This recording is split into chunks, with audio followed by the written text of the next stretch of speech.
안녕하십니까. 신천식의 이슈 토론입니다. 오늘은 초선 의원이 바라보는 한국 정치의 현실에 대해서 이야기 나누고자 합니다. 오늘 나오신 분 소개하겠습니다. 자기소개 한번 해주시죠. 네, 대전 대덕구의 정용기 의원입니다. 반갑습니다. 티트 독자 여러분. 대덕구민 또 대전 시민들에게 인사 한번 좀 해주시죠. 뭐. 예. 네, 부쩍 추워졌습니다. 또 시기적으로도 연말입니다. 그래서 추운 날씨에 건강들 잘 챙기시고요. 그리고 연말 한 해 마무리 잘 하시기를 바랍니다. 저는 지금 방금 우리 신 박사님 말씀하셨듯이 이제 초선 의원으로 열심히 국회에서 의정활동하고 있습니다.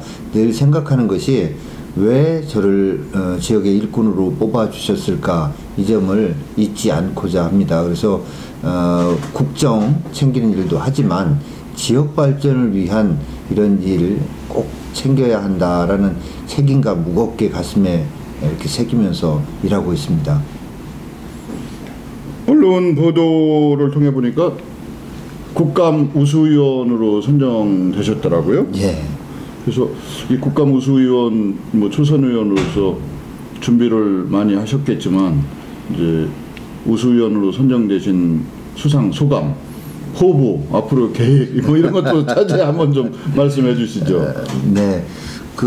아무튼 국감 우수위원으로 뽑힐 수 있었던 것 자체가 주민들께서 관심 가지고 성원해 주셨기 때문에 나름대로 열심히 제가 할 수 있었던 거라고 생각이 돼서 주민 여러분들과 함께 기쁘게 생각하고 뜻깊게 생각을 합니다. 또 개인적으로는 그 국정감사 기간 중에 사실 저희 아버지께서 세상을 떠나셨습니다. 그래서 뭐 개인적 슬픔이 있지만 상 치르고 바로 뭐 나라 일이 어떤 면에서는 우선이라고 생각을 해서 국감에 성실하게 임했고 대안을 좀 제시해 보려고 했습니다. 그냥 비난하고 질책하고 질타하는 이런 것이 아니어야 된다라는 거 하고, 구청장 8년을 하면서 결국은 가장 중요한 것은 신뢰고, 신뢰를 확보하는 것은 투명한 행정, 투명한 국가 경영에서 신뢰가 생겨난다는 이런 생각에서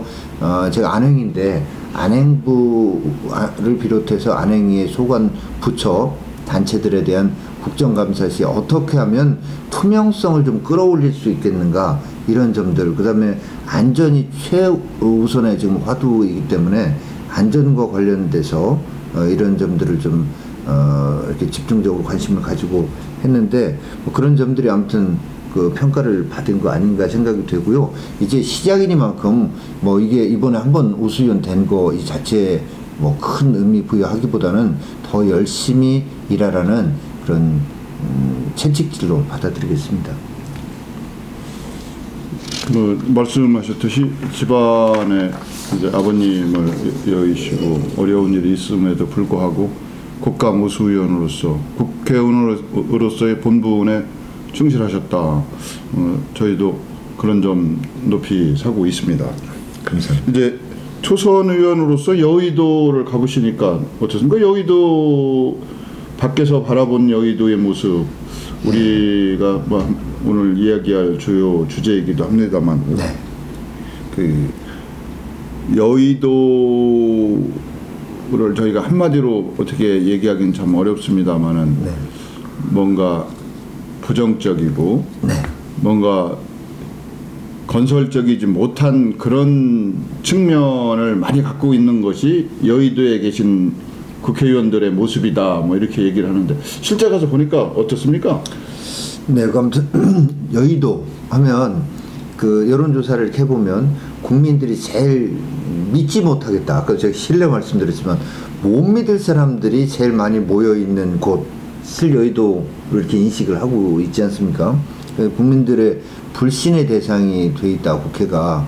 뭐 이게 좀 엄연한 현실인데, 그 원인 왜 그런가, 국회의원들 스스로 자초한 면이 일단은 가장 크겠죠. 그런 점에서 통렬한 반성, 요즘 뭐 혁신 합니다만은 혁신 이런 것들이 필요할 것이고, 또 하나는 저는 좀 부탁드리고 싶은 것은 언론, 또 우리 국민들께도 간곡히 부탁드리고 싶은 것은 그럼에도 불구하고 이 정치라는 기능이 없을 수가 없고 이 정치라는 기능이 잘 되어져야만 그나마 뭐 이제 이 공동체가 이 통합이 되고 어떤 같은 방향으로 나아가지 않겠습니까? 근데 그걸 누가 하느냐? 어쩔 수 없이 국민이 뽑은 국회의원이 할 수밖에 없는 거거든요. 그래서 국회의원들을 전체를 다 이렇게 그 정말 무슨 막 몹쓸 인간들 뭐 정말 뭐보다도 못한 막 이런 걸로 다 그렇게 매도하고 다 경원시하고 이러는 거는 결국은 우리 국민들을 위해서 바람직한 게 아니다. 그래서 조금은 거기에서 일어나는 어떤 새로운 변화의 이런 움직임 이런 것들에 대해서 좀 관심 가져주시고 성원도 해주시고 이럴 필요도 있지 않나 싶고요. 저 조금 말씀 좀 드리면 예. 보니까 국회 어떠냐고 이제 하셨는데 이제 국회 본연의 기능은 국민의 입장에서 정부를 뭐 건설적으로 견제하고 비판하고 뭐 감시하고 이렇게 하는 거 아니겠습니까? 근데 그렇게 하기 위해서는 첫째 필요한 것이 뭘 알아야 면장을 한다는 얘기도 흔히 있지만 저도 이제 구청장 하면서 지방의회도 봤지만 의원분들이 전문성이 좀 떨어져요. 그러니까 정부를 견제하려면 그 정부 못지않은 실력과 정보와 뭐 이런 것들이 있어야 되는데 그런 면에서 이제 전문성이 부족하다라는 걸 의정활동 몇 달 안 됐지만 느낍니다. 근데 이것도 의원들만 탓할 것은 아닙니다. 미국 같은 경우에 의원들의 전문성을 강화시키기 위해서 상원의원 밑에 보좌진들이 정말로 많잖아요. 근데 우리 같은 경우는 1년에 보좌진이 받는 월급만 합쳐도 뭐 5억이니 뭐니 뭐 이걸 질타하는 식으로만 하잖아요. 근데 제대로 전문성을 국회의원 하나하나가 전부 다 전문가여서도 안 되고 그럴 필요도 없습니다. 그보다는 전체 제너럴리스트로서 국민 전체의 가치와 어떤 이런 가치 배분의 균형 감각 이런 것도 중요하고 그러기 위해서 전문적 보좌 인력이 필요한데 그런 면에서 우리 국회의원들한테는 아직도 제가 볼 때는 부족하다 그런 게 예, 알겠습니다. 뭐 구조적으로 행정부가 강하고 입법부가 약한 강행정부 약 입법부 이런 시스템이 저희 대한민국 국회에도 해당이 되는 것 같습니다. 그럼에도 불구하고 지역민들의 기대, 국민적인 바램을 제대로 소화해내는 그런 국회의원들도 많이 계십니다. 일부 몰지각한 의원들의 그 부정적인 행태가 국민들 눈에 나쁘게 비춰져서 그렇겠지만 뭐 대부분의 선량들은 이름 그대로 선량한 선출직으로서의 역할을 충분히 하고 계실 거라고 이렇게 믿으면서 이제 밖에서 여기들을 보시다가 직접 일원이 되셔서 내부에서 보시게 됐지 않습니까? 그래서 몇 가지만 좀 한번 여쭤보겠습니다. 지금 이제 전문성 부족에 대해서는 말씀을 하셨는데 이제 국감이나 인사청문회에서 볼 때마다 저희가 의원들의 부정적인 행태 중에 대표적인 것이 이유 없이 윽박 지른다든지 호통을 친다든지 그리고 그 안에 내용은 보면 언론에서 국민들도 알고 있는 내용 정도에 지나지 않는단 말입니다. 그리고 중복 질문을 거듭한다든지 그리고 자기는 질문하고 답변은 듣지도 않고 이석을 한다든지 이런 것이 국민들 눈에는 밥값을 못하는 국회의원으로 비춰질 수도 있는데 그런 모습에 대해서는 어떤 생각을 하시게 됐어요? 네, 뭐 그런 부분들이 아직도 있죠. 그런데 과거에 우리 뭐 청문회 스타, 국감 스타 이랬는데 요즘 스타가 안 나오잖아요. 근데 그거는 잘 역설적입니다. 그러니까 국감 하는 의원에 대해서 질타를 하면서도 언론에서도 그렇게 하는 사람 또 어떤 보여주기 위해서 무슨 그 질문할 때 정말 질문과 별로 관련도 없는 저기를 가지고 나와가지고 심지어 동물을 데리고 나와서 이렇게 하는 사람한테 집중이 되니까 의원들도 이제 또 그렇게 표를 의식해서 이렇게 한 건데 아무튼 자연적으로 조금 정화가 되고 있다. 그래서 이번에도 그런 식의 좋게 말하면 그런 국민들 눈에 벗어나는 그런 저기를 한 국감의원이 없었고 좀 부정적으로 말하면 국감 스타가 없었다. 튀는 의원은 없었다. 이런 얘기죠. 그러니까 필요 없이 튀면은 오히려 자기한테 마이너스다. 이제 국민들 이게 처음 청문회 할 때는 막 뭐 집어 던지고 막 이러면은 그게 저기였지만 이제는 국민들이 그런 걸 싫어한다라는 거를 국회의원들도 아는 거죠, 뭐. 네. 알겠습니다. 이제 입법부의 문제점이라고 해서 제가 여러 가지를 적어가지고 나왔는데 오늘 신문 보니까 저는 집에서 동아일보를 보고 나왔는데 법정 시한 내 예산을 통과시켰다 뭐 이렇게 나와 있더라고요. 예. 그 밤에 오늘 아침에 12시 넘어서 저하고 통화한 거 보면 그때 내려오신 겁니까? 어떻게 예, 됐어요? 어제 그 예산이 어떻게 통과됐나 국회에서 그 얘기도 좀 해주셔야겠네요. 네, 그러니까 뭐 12년 만에 어떻게 보면 당연히 할 일을 했는데 워낙에 그동안에는 비정상이 정상으로 이렇게 됐었기 때문에 이번에 정상적으로 되다 보니까 이게 뉴스거리가 되는 이런 참 신기한 저기 상황입니다. 근데 아무튼 뭐 어제 밤 12시까지 처리하면 됐었는데 11시 뭐 경좀 해서 한 1시간 남겨놓고 마무리가 됐으니까 법을 지켰다는 데 일단 의미가 있는 거고요. 그래서 뭐 예전 같으면 작년 같은 경우는 12월 2일 법정 시한인데 그거를 넘긴 거는 뭐 기본으로 그렇고 12월 31일까지도 못 해가지고 1월 1일 오전에야 예산안이 통과가 됐었거든요. 근데 그거에 비하면 많이 바뀐 거고 그래서 그런 부분도 아까 말씀드렸던 거하고 비슷하게 국민들의 시선이 이제 그 두려운 거죠. 예전에는 그런 어떤 저기를 민주 내지는 반독재 막 이런 명분으로 몸싸움도 하면서 그렇게 해를 넘겨서까지 해도 뭐 이렇게 국민들이 이해를 해주셨지만 이제는 그렇지 않다라는 거를 여든 야든 알기 때문에 법을 지켜서 하게 된 거라고 보여집니다. 이게 이제 질문 내용에는 없는 부분인데요. 최근 들어서 이제 국회의 역할 중에 행정부의 견제와 감시 이런 기능을 제대로 하고 계신다 이게 볼 수 있는 것이 인사청문회에서 역할을 충분히 하신 것 같아요.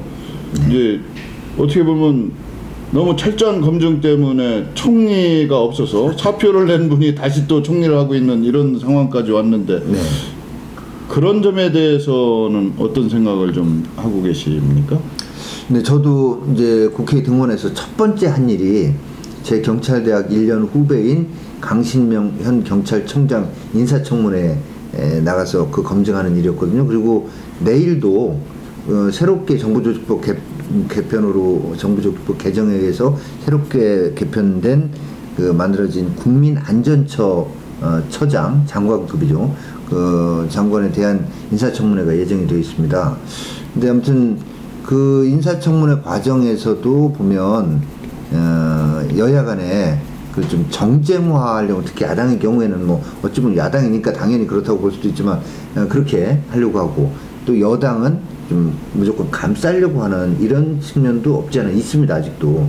그러나 제가 이제 그 안행이 들어가서 몇 달 하다 보니까 청문회도 벌써 두 번째 하게 됐는데 그 과정에서도 이제 상식과 합리 이런 가치들이 더 지배적으로 되더라. 그래서 그 과도하게 정말 정쟁을 위해서 막 시비를 건다거나 또 반대로 여당이지만 저도 여당이지만 제가 그 1년 대학 후배인 강신명 청장한테 좀 그 듣기 저기 한 소리도 많이 했거든요.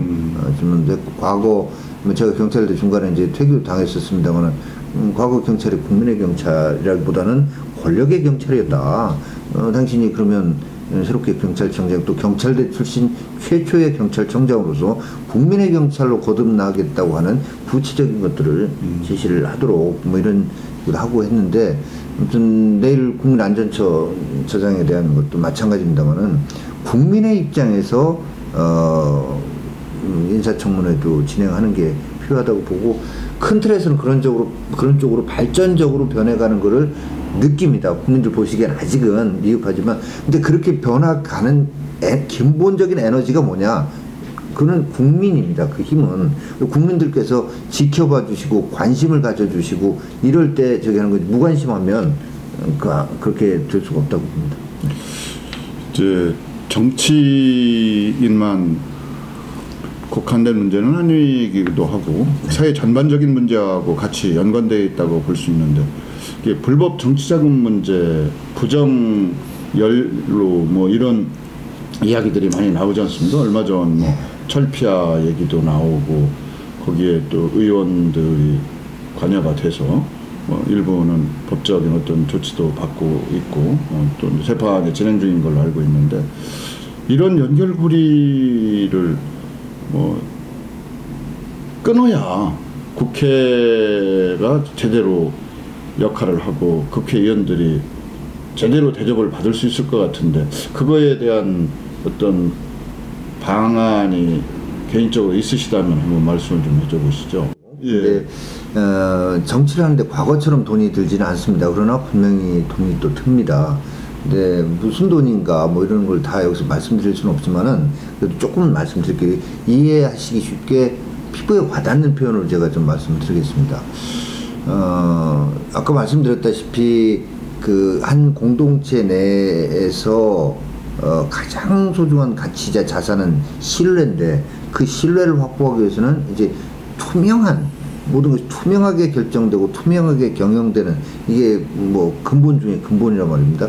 특히 이제 정치에 있어서의 투명성, 정치 자금에 있어서의 투명성, 이게 그 신뢰의 근본일 텐데 사회 지도층, 가치를 배분하는 위치에 있는 정치인들이니까요. 근데 제가 이렇게 말씀, 제가 구청장 할 때보다 지금 의원 세비가 더 좀 많습니다. 근데 구청장 할 때는 제가 정말로 저 8년 동안 투명하게 했습니다. 뭐 인사나 공사 발주나 계약 뭐 이런 거 제가 정말 그거 관련해서 하늘을 우러러 눈곱만큼도 부끄럼 없이 했습니다. 근데 돈 걱정 전혀 안 했습니다. 제가 왜냐 뭐 그 월급 이제 받으면 사실 월급 쓸 시간도 없이 일했죠. 주말도 없이 일했지만 그 사무실 유지 뭐 승용차 이렇게 이동하면서 하는 것들 그 다음에 뭐 업무 추진비 가지고 간다면 주민들이랑 뭐 이렇게 만나고 이렇게 하는 거 필요 없는 식사도 합법적으로 하고 뭐 이런 그거 다 됐어요. 업무 추진비라고 하는 게 예산이 있었고 그걸 투명하게 공개만 하면 됐습니다.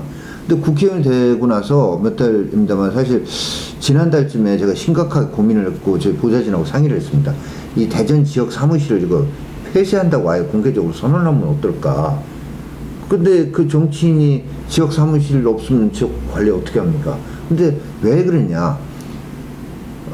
이거는 일반 주민들이 볼 때는 시민들이 볼 때는 아니 국회의원이 세비도 많으면서 왜 후원금을 달라고 그래? 아 왜 돈을 달라고 그래? 그러면 당연히 그 얘기 하죠. 우리가 찍어줬는데 찍어준 거 고맙다고는 못할망정 왜 돈을 달라고 그래? 이렇게 생각할 수 있는데 구청장이나 시장이나 이런 어떤 이제 자리하고 달리 국회의원은 지역 사무실의 임대료 구청장은 유지비가 반드시 그렇죠. 들어가는 겁니다. 예, 그 구청장은 사무공간 다 있잖아요. 예. 주민들 세금으로 다 업무 추진비 뭐 사무실로 다 되는데 뭐 임대료 심지어는 그 전기요금, 수도요금, 심지어 신문 보는 신문값부터 또 승용차도 마찬가지입니다. 이렇게 승용차 유지하는 물론 유류대 정도는 나오는데 뭐 차를 그 사거나 렌트를 하거나 아무튼 이런 그 모든 것들이 다 후원금이 아니면 일체 돌아가지 않습니다. 근데 그게 기본적으로 수백만 원이 들어갑니다. 거기다가 의정활동을 주민들께 알려야 되잖아요.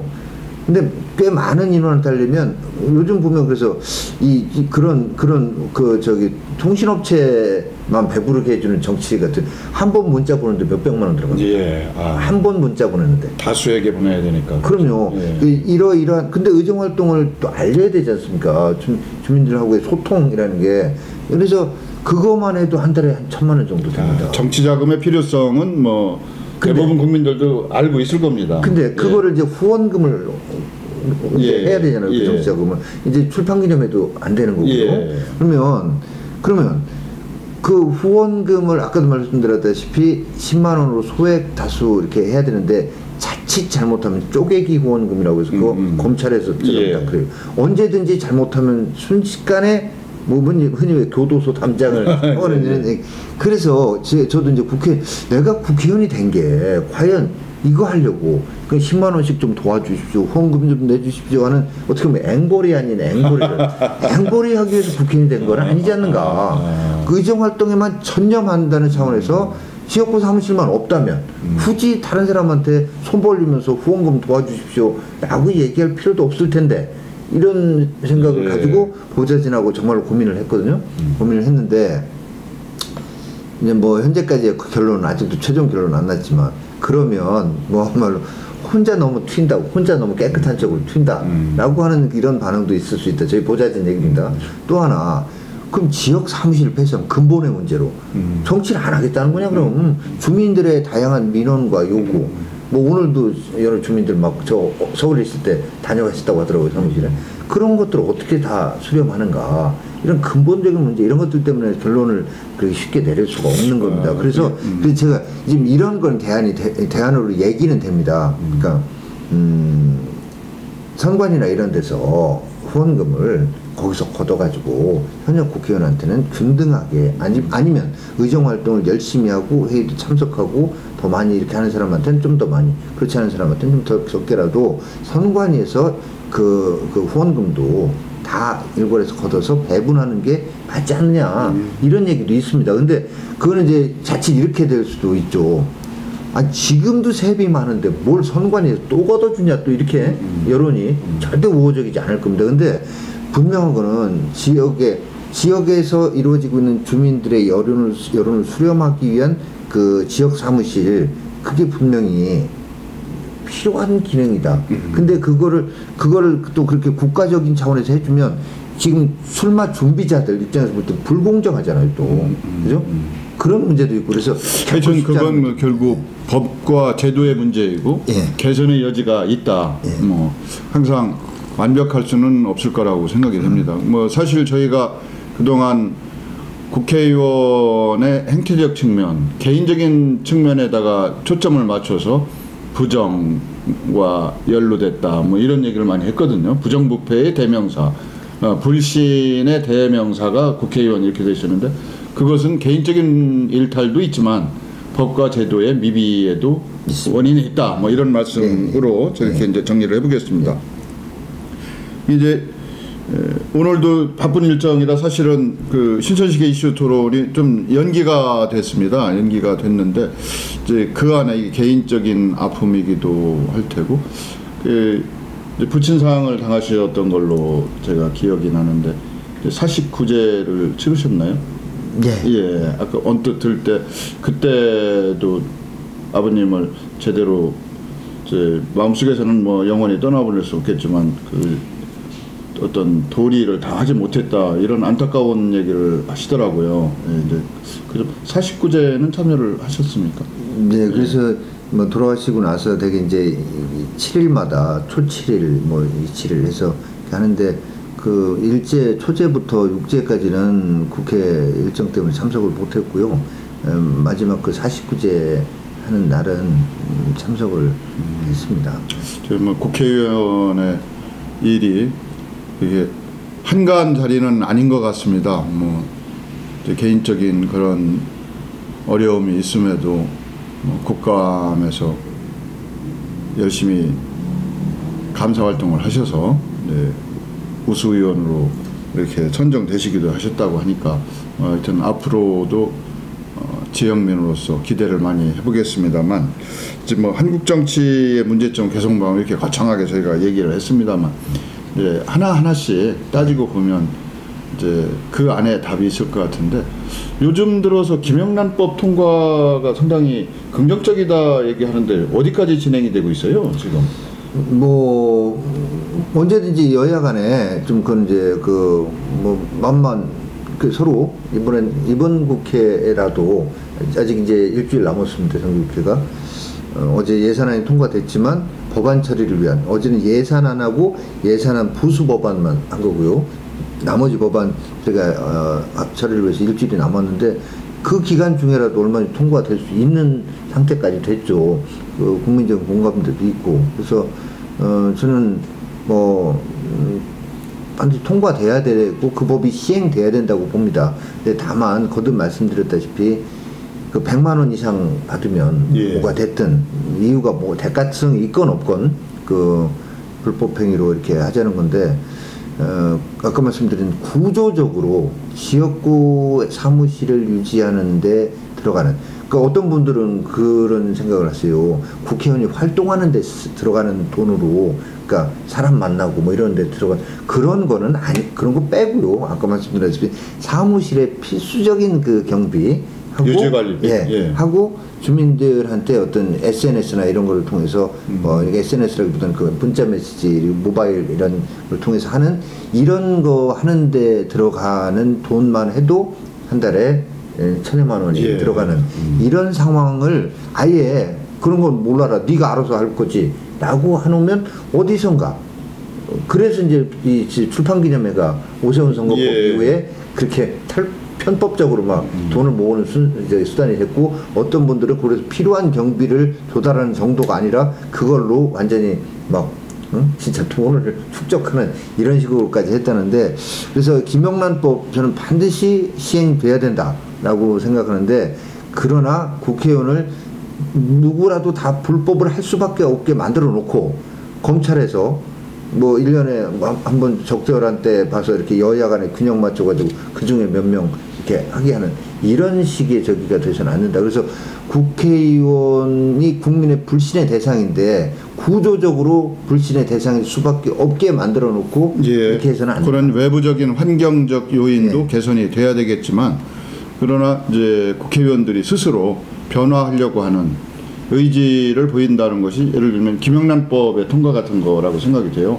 그런 부분에 있어서도 여야가 힘을 모아서 국민이 기대한 대로 처리를 해주시면 또 그 다음 그러고 우리가 이렇게 노력을 하고 있으니까 나름 또 이렇게 좀 개선을 해주십시오. 요구도 합당하지 않을까 생각이 듭니다. 네. 이제 한국 정치의 주요 이슈에 대해서 되게 초선 의원 때의 그 포부나 정치를 개선하겠다는 의지는 강하신데 이제 세월이 지나면 재선 3선이 되면 이제 내내 그 초록은 동색이라고 할까 뭐 그 안에 예 파묻혀버리고 마시는 것 같은데 이제 큰 이슈부터 몇 가지 좀 여쭤보겠습니다. 예. 개헌에 관한 이야기가 심심치 않게 나왔다 들어가고 이러는데 네. 개헌에 관한 그 개인적인 생각은 어떤 생각을 갖고 계신지요? 뭐 현행 헌법이 87년 소위 이제 직선제 개헌, 그러니까 그때 국민들이 거의 모든 국민들이 공통적으로 원했던 게 대통령을 우리 손으로 뽑아야 되겠다. 예, 직선제가 이제 열망이었었죠. 예, 그래서 만들어진 헌법인데 초점이 권력구조 그 중에서 대통령 직선제 그리고 중임 제한 이거에 모아지다 보니까 헌법에서 가장 중요한 부분을 차지하는 게 권력구조에 관한 부분이긴 하지만 그거 이외에도 국민의 공동체 구성원의 통합을 위해서 헌법이 어떤 가치를 제시하고 뭐 이런 어떤 다양한 경제 분야, 복지 분야, 지방자치 분야까지 뭐 이렇게 다 그런 것들을 담아내야 되는데 그때는 나름대로 한다고는 했지만 권력구조에 집중돼 있었다. 그래서 이 87년 헌법이 가지고 있는 이 헌법 체계가 규정하는 우리 대한민국 어떤 체계 이게 앙시앙 레짐 소위 이제 프랑스 혁명의 어떤 구체제인가 아닌가. 근데 이 부분에 대해서는 이런 것 같아요. 뭐 학계 또 그 뭐 정치계 이런 쪽에서는 다는 아니지만 많은 분들이 다수의 분들이 그 87년 헌법 체제가 변화돼야 된다. 실제 대한민국의 현 체제하고 헌법이 87년에 규정하고 있는 이 체제가 좀 이제 맞지 않는다. 이제 내 그 지체 현상이 있다. 그래서 이렇게 생각을 하고 계십니다. 근데 국민들 다수가 그런가? 이 부분에 대해서는 조금 국민들께서는 뭐 헌법이 꼭 잘못돼서 그런 거냐? 이렇게 개헌의 필요성을 국민들이 아직 절감하고 계시는 않은 것 같아요. 그러니까 이게 저도 분명히 저는 헌법에 어떤 좀 손볼 때가 됐다. 라고 생각을 합니다. 근데 이거는 국민이 동의하지 않으면 안 되는 부분 아니겠습니까? 그래서 예. 조금 더 국민들의 어떤 그 헌법 문제 또 개헌 문제에 대한 어떤 관심도가 더 높아지고 많은 국민들이 동의하는 분위기가 성숙이 될 필요가 있지 않는가, 이 정도입니다. 다음 주제로 또 넘어가겠습니다. 신천식의 이슈 토론에서는 초선 의원이 바라보는 한국 정치의 현실에 대해서 이야기 나누고 있습니다. 오늘은 대덕구를 지역구로 갖고 있는 정용기 의원 모시고 신천식의 이슈 토론 진행하고 있습니다. 최근에 핫 이슈 중에 하나가 공무원 연금 문제거든요. 예. 이게 보면 공무원은 공무원 나름대로 또 할 얘기가 있을 테고, 또 국민들은 국민들 나름대로 할 얘기가 또 있을 테고. 근데 이 양자 간의 어떤 그 대화의 통로조차 없는 것이 아닌가 뭐 좀 안타깝기도 한데, 공무원 연금 문제에 대해서는 어떤 생각을 갖고 계신지요? 아무튼 두 가지를 다 어떻게 보면 지금 모순되는 이 두 가지 얘기가 다 맞는 얘기죠. 하나는 뭐냐면 이대로 계속 갈 거냐? 그건 아니다. 이대로는 안 된다. 감당을 할 수가 없다. 또 미래 세대에 이대로 설령 힘겹게 갈 수 있다 하더라도 미래 세대의 이 모든 짐을 떠넘기는 게 과연 맞는 것인가? 이거 아니다. 이거는 다 동의합니다. 근데 이제 지금 공무원들이 가지고 있는 어떤 불만, 이런 부분에도 상당히 일리가 있다. 그래서 이걸 어떤 선에서 절충하는 방법을 찾아내야 되지 않겠습니까? 이렇게 떨어져 있는 거를 결국은 요 선에서 만나게 할 거냐, 여기서 만나게 할 거냐, 어디선가 그렇죠. 만나야 되지 않겠습니까? 그래서 제가 아무튼 정당에 속해 있으니까 뭐냐면 저희 당에서는 그 연금 개혁안을 내놨습니다. 그래서 저희는 얘기하는 게 제가 안행위 그 소관도 상임입니다. 예. 그래서 야당안도 그러면 좀 내달라. 어차피 국회에서 이건 입법적 차원에서 결정해야 되는 문제니까 야당안을 내주면 야당하고 여당안을 가지고 국회에서 논의를 해보자. 뭐 이런 얘기입니다. 근데 이제 순서의 문제라고 봐야 되는지 모르겠습니다. 야당에서는 이 자기네 안을 지금 안 내놓겠다. 사회적 대타협 기구부터 만들고 그 다음에 내놓겠다 이런 건데, 사실은 이런 저희 쪽에서 보는 책임 있는 정당으로서 우리가 내놨으니까 야당도 내놓고 국회에서 논의를 시작하고 필요하다면 또 거기에 뭐 노사정 하듯이 노사민정 하듯이 또 무슨 사회적 타협기구도 이후에 또 생각을 해볼 수도 있는 거 아니겠는가 하는 이런 차원이거든요. 그러니까 아무튼 공무원들의 입장 이해합니다. 저도 구청장 8년을 했지 않습니까? 박봉해요 사실은. 구청장님도 연금 대상 아니시죠? 아닙니다. 예. 그리고 참 이번 기회에 박사님 여기서도 좀 말씀드려야 되겠어요. 지역에 이렇게 다니면 저한테 이래요. 아니 그래도 이제 앞으로 죽을 때까지 120만 원씩 연금 받네 이러시는데 아닌 거를 아직도 거의 대부분의 주민들이 모르세요. 제가 아니라고 그러면 이거 뭐가 아니냐고 그래요. 근데 국회의원 연금 말씀하시는 거죠? 예. 근데 19대 국회의원부터는 제가 지금 19대 국회의원인데 일체 없습니다, 그게. 그러세요? 예. 그러니까 18대 이전까지 국회의원 하신 분들은 지금 이제 예전까지 똑같이 120만 원 아닙니다. 좀 이렇게 소득이나 경제적인 그에 따라서 좀 차등을 두기로 했다는데 저는 어차피 해당 사항이 없어 제가 관심도 없습니다만 이미 국회의원들은 연금에 대해서 진일보한 결정을 내리시고 계시네요. 그럼요. 근데 이번에도 보니까 저희 국회 앞에도 공무원 노조에서 와서 이거 써가지고 서 있는데, 당신들은 한 달만 해도 120만 원 받으면서 우리 이거 30년 해가지고 받는 200만 원을 왜 깎냐 이런데 120만 원 안 받는다는 사실을 좀 이렇게 알려주시면. 알겠습니다. 근데 어쨌든 공무원들의 입장도 이해를 한다는 거죠. 그래서 지금도 제가 구청장 했었으니까 대덕구청 공무원 중에도 저한테 얘기를 합니다. 공무원 연금 문제는 그렇게 하시면 안 됩니다. 이렇게 하는데, 아까도 말씀드렸다시피 이렇게 떨어져 있는데 이대로 계속 갈 수는 없는 거고 어디선가는 만나야. 알겠습니다. 이제 행안의 안행위라고 합니까? 안전행정? 안전행정입니다. 현재까지. 안행위 소속이시고 또 기초지자체 대덕구청장을 2번 하셨죠? 네. 그래서 기초지자체 지방의회 조직 구성에 관한 평소에 소신이 또 있으실 걸로 알고 있는데 기초지자체 이게 필요합니까? 기초의회도 필요한 겁니까? 뭐 이런 얘기를 좀 꺼낼 때가 되지 않았나 싶은데 어떠십니까? 저는 좀 더 큰 틀에서 한번 말씀드릴게요. 예. 전에 지금 조금 아까 박사님 말씀하신 것 차원에서는 제 답을 과거에도 이미 내셨죠. 했었습니다. 근데 조금 더 발전적으로 이렇게 말씀드리자면, 지금 이렇습니다. 국가, 중앙정부, 그 다음에 특광역시 도, 그리고 이제 시군 구, 근데 또 일반 시 중에 또 행정구가 있는 데 있어요. 그죠? 그러니까 선출직 구청장 아닌 구청장이 있죠. 예, 도 밑에 시가 있고 그 밑에 행정구의 구까지 있고 또 동이 있습니다. 예. 이러면 단계가 벌써 몇 단계입니까?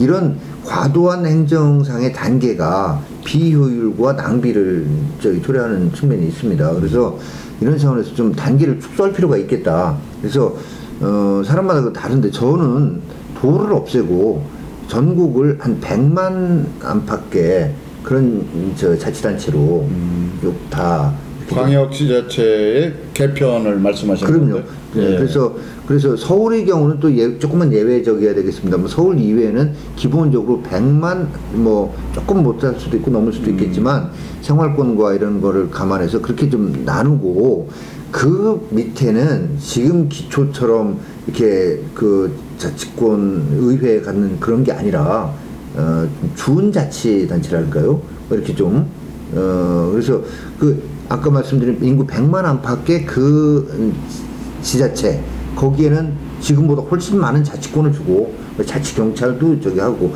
제가 그냥 얘기하는 게 아니라 우리 조세연구원에서 지방 재정 운영이 가장 효율적으로 되는 게 100만 안팎의 규모였을 때 가장 낭비가 적고 주민의 세금이 효율적으로 쓰여질 수 있다라고 하는 연구 결과도 있거든요.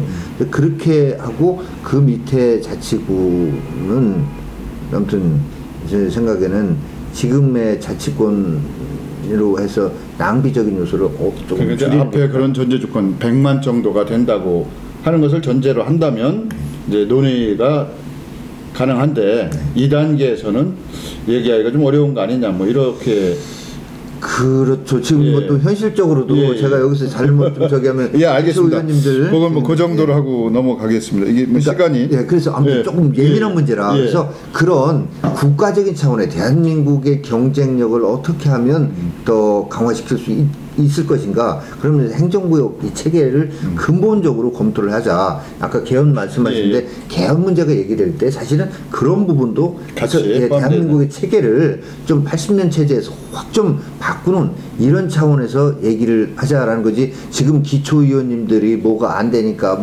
없애자 이런 차원의 얘기가 아닌 걸로. 사실은 개헌 얘기할 때 지방자치에 대한 언급이 너무 부족하다. 이런 얘기를 하고 있습니다. 지방자치 학회에서도.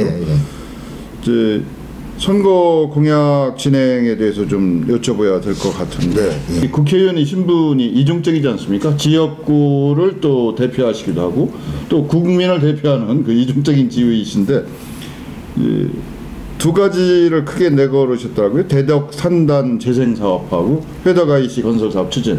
그다음에 도시철도 2호선 이런 거에 관한 소신도 있을 테고요.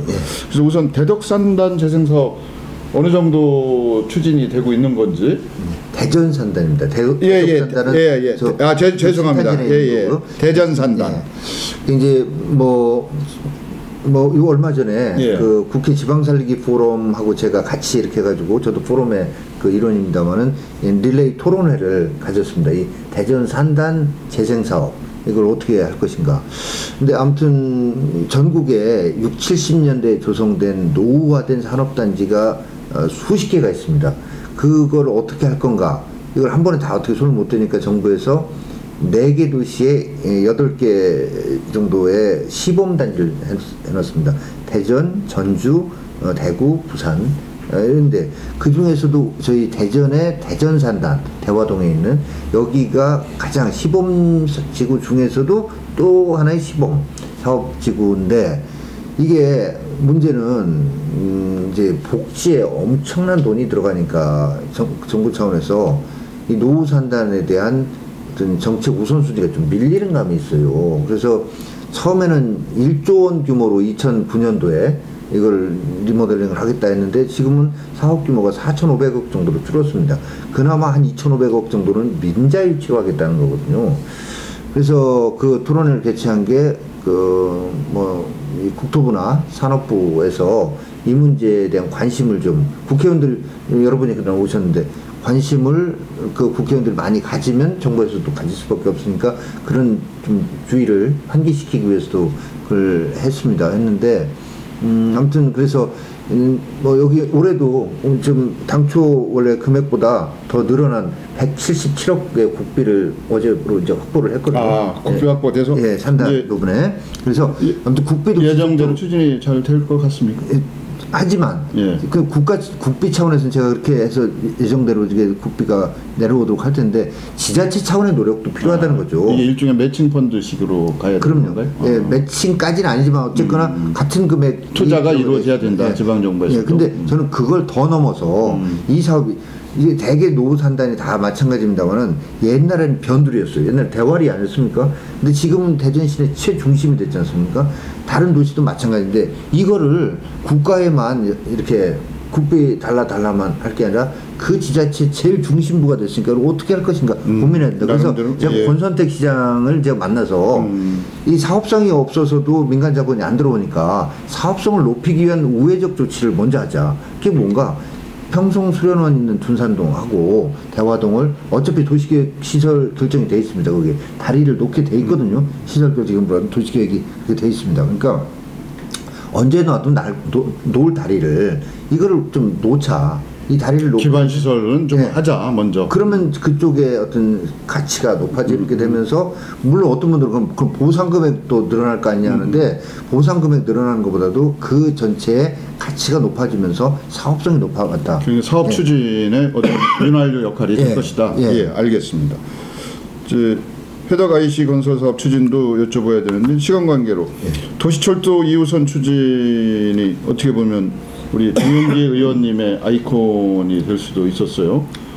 항상 소신을 강력하게 얘기해서 대전시장하고의 그 갈등이 있는 거 아니냐 뭐 이렇게까지 비춰질 정도였습니다만 도시철도 2호선 추진 현재 이제 자기부상열차냐 트램이냐 뭐 다시 또 원점으로 돌아가서 결정할 단계가 됐는데 이제 노선 문제를 대덕구가 더 포함되어야 된다고 주장을 많이 하셨거든요.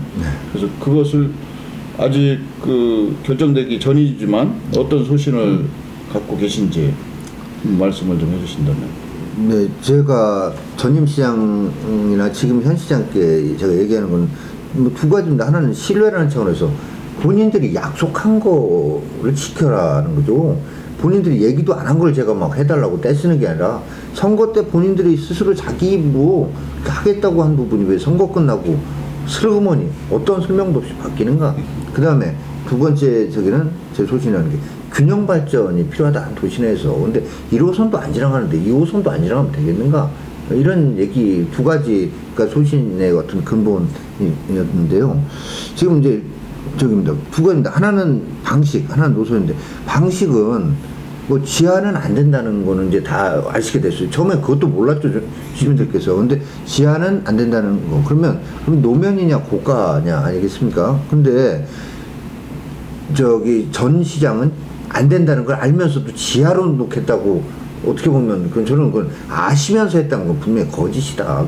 근데 아무튼 그랬어요. 근데 현 시장에서는 트램으로 한다고 그랬어요. 노면으로 고가로 안 한다고 했어요. 근데 지금 딱 되고 나서는 아니 150만 시민의 뭐를 책임지겠다고 하는 분이면 트램을 하자고 할 때 나름대로 교통 철학이 있어서 그런 거 아니겠는가. 그러면 본인의 철학을 시민들한테 시민 여러분, 선거 때도 제가 말씀드렸지만 이러이러한 제 철학이 있고 대전의 교통체계를 이렇게 개편해보고 대전을 대중교통 중심도시로 해보고자 이래서 저는 트램을 원하니 시민 여러분들께서도 한번 이 문제에 대해서 좀 더 깊이 생각을 해보십시오. 제 철학, 제 저기에 대해서 한번 귀 기울여 주십시오. 이런 설득의 노력 한 번도 없었다. 그럼 철학도 없이 그냥 저기 한 거 아닌가. 이런 방식은 이제 좀 안타깝고요. 노선은 뭐냐면 이 현 시장께서도 그렇고 전 시장께서도 그렇고 대덕구 신탄진까지 도시철도를 연결하겠다. 충청권 철도라는 기존 철도가 전철화되는 사업이 국가적인 차원에서 검토되고 추진이 되고 있음에도 불구하고 표 때문에 신탄진까지 도시철도를 또 놓겠다고 그랬어요. 아니 나란히 또 놓는다는 게 말이 안 되잖아요. 그걸 선거 때는 그렇게 하다가 선거 끝나고 나니까 아니 전 시장께서도 그러더니 현 시장께서도 아직 발표는 안 했지만 슬슬 나오는 얘기가 대덕구 구간은 안 하고 뭐 어떻게 또 BRT로도 할 수 있다는 등 얘기가 이렇게 설명도 없이 바뀌는 거 이건 잘못됐다는 거죠. 그래서 저는 노선 문제에 대해서는 충청권 철도가 지금 예타 진행 중이니까 그 예타 결과를 보고 그게 안 되는 걸로 사업성이 없어서 안 되는 걸로 하면 약속대로 신탄지까지 도시철도를 연결해줘야 된다. 이거는 본인들이 약속한 거 아닙니까? 근데 만약에 충청권 철도가 된다면 자원의 낭비할 필요 없다. 그래서 신탄까지 갈 필요는 없고 제 생각에는 그 기존의 전 시장 때 했던 노선대로 가더라도 다만 대덕구의 어떤 소외감 이런 것들 또 소외감뿐만 아니라 저희 대덕구 법동 지역에는 동구 파남동과 더불어서 3,200여 세대의 저소득층 밀집 임대아파트가 있어요. 그런데 바로 필요한 거 아니겠습니까? 그래서 중리사거리에서부터 회덕역까지만 지선 개념으로 연결을 시켜서 회덕역에서 환승하고 중리사거리에서 환승할 수 있게 이렇게 하자라고 대안을 제가 제시를 이미 권 시장께 했습니다. 예, 알겠습니다. 참 회덕 아저씨 아무리 시간 없으셔도 진짜 중요한 건데요. 이것도 전 시장께서 100% 우리 대전시 돈으로 그 IC를 만들 테니 승인을 해주시오라고 해가지고 국토부에 보니까 제가 국회의원 돼서 보니까 승인 조건이 그거예요. 그래서 근데 대전시 현재 지방비로 해라. 전에 현재 대전시 재정 여건상 그렇게 할 수가 있습니까? 지금 못 하는 거거든요. 그러면 그래서 제가 이거를 바꿔내기 위해서 세종시도 같이 이용한다 이게. 왜냐하면 대전과 세종을 연결하는 BRT 도로에 회덕 IC가 바로 붙어서 생기니까. 그러니까 세종시도 이용하니까 원인자 내지는 수익자가 양쪽이니까 반분하자. 근데 세종시를 지금 국토부 행복청이 만드니까 그럼 국비로 대전시 돈 반에서 반반 내도록 하자. 근데 이게 되려면 세종시 광역교통 개선 대책을 바꿔야 되더라고요. 예, 그래서 그걸 바꿔내는 것까지 했습니다. 참 어려움이 많았는데 바꿔냈는데 이걸 이제 기재부는 근데 아직도 국토부는 그러니까 설득이 돼서 이렇게 했는데 기재부는 아니 대전시장이 한다고 다 돈 100% 내겠다고 한 걸 왜 국비를 내주냐, 이것도 전례가 돼서 안 된다, 아직도 반대하는 입장입니다. 그래서 이번에 어떻게 보면 절반의 성공이고요. 이제 기재부를 저기에서 돈을 받아내는 거 이거를 내년에 해야 됩니다.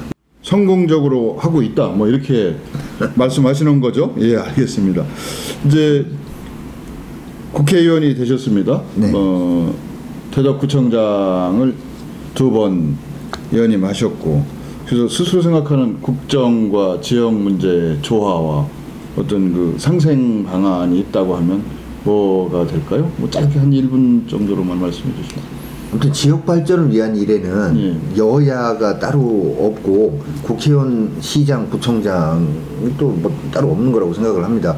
그래서 우리 충청권이 특히나 그 가치 배분 과정에서 그동안 좀 소외된 부분이 있습니다. 그래서 여야를 넘어서서 이번에도 제가 저기 그 회덕 IC 문제를 민주당 출신의 그 공주의 박수현 의원의 공주 터미널 연결도로 문제하고 같이 연계해서 같이 노력을 했습니다만은 그렇게 노력을 해 나가야 된다고 생각을 하고요. 앞으로도 어떤 지역 문제, 지역 발전을 위한 거 그렇게 하고, 또 국정과 관련해서는 국정은 뭐 그 여야 간의 의견이 대립되면 서로 뭐 치열하게 대립도 하고 토론도 할 수 있겠습니다. 그런데 그 문제와 지역의 뭐 문제하고는 또 별개라고 생각합니다. 예. 네. 신천식의 이슈 토론에서는 초심을 아직도 갖고 계시리라고 미루어 짐작할 수 있는 초선 의원이 바라보는 한국 정치의 현실에 대해서 이야기 나누고 있습니다. 마지막으로 대전 시민과 대덕구민들에게 인사 한번 하시죠. 한 30초 정도만 해주시면. 네, 뭐 긴 말씀 드리지 않겠습니다. 열심히 최선을 다해서 하겠습니다. 왜 뽑아주셨는지를 잊지 않고 늘 가슴에 새기고 더 낮은 자세에서 더 많이 듣고 더 열심히 뛰겠습니다. 시민 여러분, 올 한 해 마무리 잘 하십시오. 감사합니다. 특히 우리 존경하는 대덕구민 여러분 감사합니다. 그리고 사랑합니다.